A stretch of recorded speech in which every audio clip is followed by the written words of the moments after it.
guys, welcome back to my channel. Today's video is going to be all about why I moved away from semi-hydro. So 3 years ago I moved my entire collection almost into semi-hydro. I got all these bags of leca.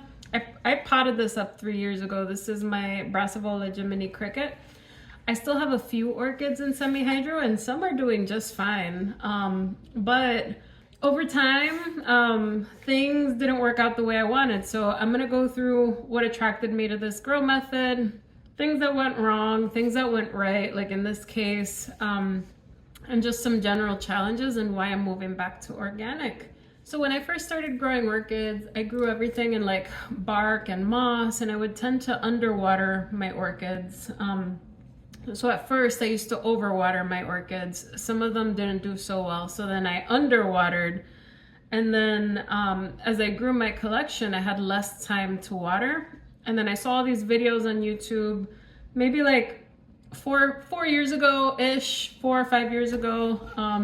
Lots of people were growing with semi-hydro. This is a self-watering semi-hydro setup, not a traditional setup, which I'll talk about. But I saw this thing where you have a water reservoir, you don't have to water as much. Repotting is super easy. You just plop it into another pot. So I thought it was gonna be real easy. So I just went all in. I started repotting some of my hybrids, a lot of my Richard Muellers. I have a ton of them. They grew really well. So I continued and I kept going with that. So I was very excited. So semi-hydro is a setup that was made popular by First Raise. I will put his information down below, but you basically put your orchid in a deli container with a couple of holes in it on the bottom. There's a water reservoir. You water and you flush. I didn't follow that method to the T. I didn't flush as much as he recommended. The people who have a lot of success, they tend to flush their orchids a lot. My collection is in a spare bedroom over there and my sink is back here, so I don't flush as often as I should. So I think that was a part in some of the challenges. But I was excited. I potted everything up in deli containers. I'm like, I'm gonna save all this money on pots. I'm gonna save all this money on media. I'm just gonna reuse leca. And what I learned very quickly was I repotted all these orchids 3 years ago into deli containers, and they were drinking down the water reservoir so quickly. So I had to water very often. It was bone dry. And not only was it bone dry, because I wasn't flushing as often, when it evaporated and when it was done, I would get a lot of salt buildup on that leca. So not only that, but the deli containers were also a little small. They started outgrowing the pots. So within a year, I moved away from that.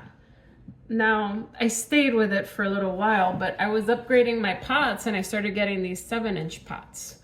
Some of the orchids did fine, but some of them started declining. So I had my Cattleya valkyriana. It bloomed for me 2 times, but it died. Suddenly it died. That's a species orchid.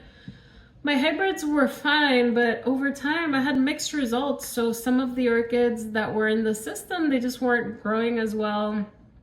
Some were, and I just found it was a crapshoot. Some of them would do great, some of them started declining, and they did better when I put them in organic again. So I just decided to move away from it. Something else that also kind of like I didn't really like about it was in the deli containers, they're clear. Because it's always wet, there was always algae on the outside of the pot, so it didn't look so nice. And sometimes I couldn't even see where the water level was because it was so covered in algae, which makes sense if you have like moisture and it's exposed to a lot of light. So that was also something that I didn't love. Another thing that I did not love is, hello, she's just here for the orchid right here and for my other plants. She just wants to eat all my plants nonstop. So something that I did not love about the setup was that I would get fungus gnats all over the place, especially in the summer because it's always moist. They were all over my apartment. It was very annoying. With that being said, Leca and semi-hydro, it worked out really great for my Hoyas, but I moved away from it for my orchids. I currently only have one shelf with semi-hydro in those 7-inch pots, and I'm working to slowly move away from it. I just found it challenging. So beyond the initial excitement where I thought I wouldn't have to repot as often, I could just put in another pot. That wasn't the case. Whenever I used the Leca, I would have to wash it, and that ended up being more of a pain than I thought it would be.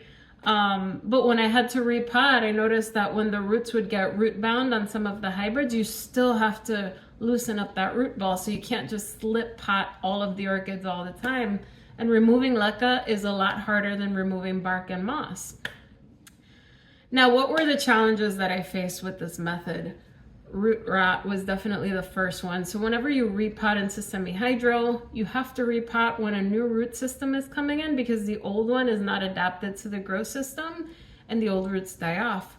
With that being said, I had some orchids in the system for a few years, most of them 3 years, but most of them 3-4 years. 3 years ago was when I moved everything over.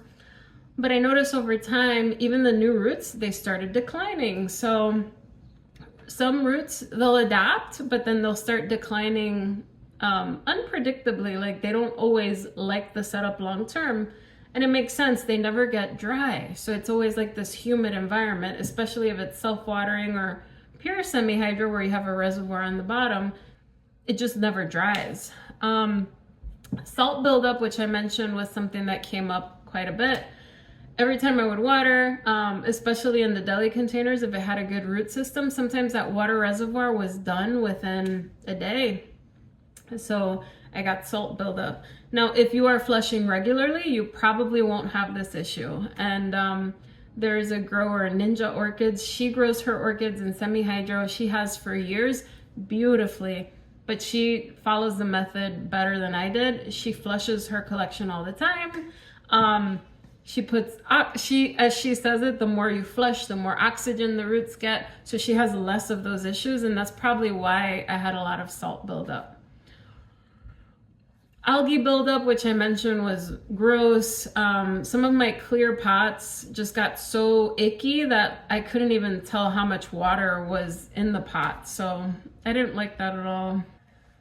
Then the biggest challenge that I faced was I would get orchids that would bloom and then they would just suddenly decline, and I didn't change anything about it. They would just bloom and then they were done. Even if they were in the system for a while, they bloomed. I thought it was fine, but it wasn't fine. So that's why I moved away. After I lost my Cattleya valkyriana, I was just like, I'm done with this. Gotta move on. And then I also noticed that plants were just, before they suddenly declined, in general, some of them were stressed. So again, you have to repot when there's new roots, never like take an old root system and transition it into it. But some orchids just, they never thrived, they never really adapted. So when did I know it wasn't working? Well, some of my orchids had a growth slow down. Some of the newer growths didn't get as big as the older growths. The roots just never really adapted or really thrived. In some cases though, they did. So this has been in this pot for 3 years. This is my Brassavola Jiminy cricket. I find that a lot of hybrids do really well. But some of the growths initially were a little bit smaller than the taller growths, and over time you'll see some of the bigger growths on the outside. I'm gonna take it out of this and divide it. But some hybrids are okay, and it just baffles my mind because it's like a crapshoot. Like, I would say maybe about a third of the collection didn't do so great, but then 2/3 were okay if they were hybrids. But I didn't want to take the risk because they would start declining out of nowhere. You know what I mean? I also knew it wasn't working, especially if I had too much salt buildup. That's my fault that I wasn't following the grow method to the T. But some orchids would just die right away, which I mentioned. That wasn't fun. So with all of that, when I started noticing some of my orchids declining, yellowing leaves, I just decided to move back to traditional bark and moss. Now with that, sometimes I have to water more often than I thought I would with semi-hydro, but when I had semi-hydro, I had to water even more. The self-watering setup, you don't water as much, but sometimes the plants decline. So the semi-hydro method with the traditional semi-hydro method where you're consistently flushing, it just didn't work for me. So I moved to self-watering with leca, which is similar.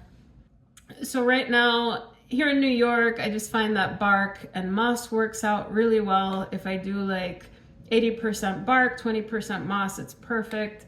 On some orchids, I will do 100% moss, keep it fluffy, but I'm just finding that it works out a little bit better for me, and I don't have the salt buildup issues like the leca. So the lesson that I learned was, whatever you're doing, don't transition your entire collection right away. At some point, most of my collection was in semi-hydro. I lost a few that I was really sad about, like my Angraecum didieri. I think I put that one actually in lava rock. There were some Vandas that I tried in semi-hydro. It didn't work out so great. And I still have them. They declined quickly, but years later, I'm still trying to get them back, you know? So my biggest lesson from all of this is not to discourage you from trying, because this system does work for some people, but they follow the instructions to the T, right? So they're flushing more often. They're doing it right. I was not doing it right. I have a lot. I'm only flushing my collection once a month, if that, sometimes once a season. It's not the best, or as needed. So my biggest takeaway from this is, if you are growing, if you're trying something new, don't transition your whole collection. Just do a few and then monitor it over the span of 2-3 years. I know it sounds extreme. Nobody wants to do that, but if you're growing for the long term, you don't know how things are gonna go. So it's a little bit better to just kind of like wait and see. Anyway, guys, I hope you enjoyed this video. Let me know down below if you have success with semi-hydro, if you like it, if you don't like it, if you had the same results as I did. And I will see you in the next video. Bye, everyone.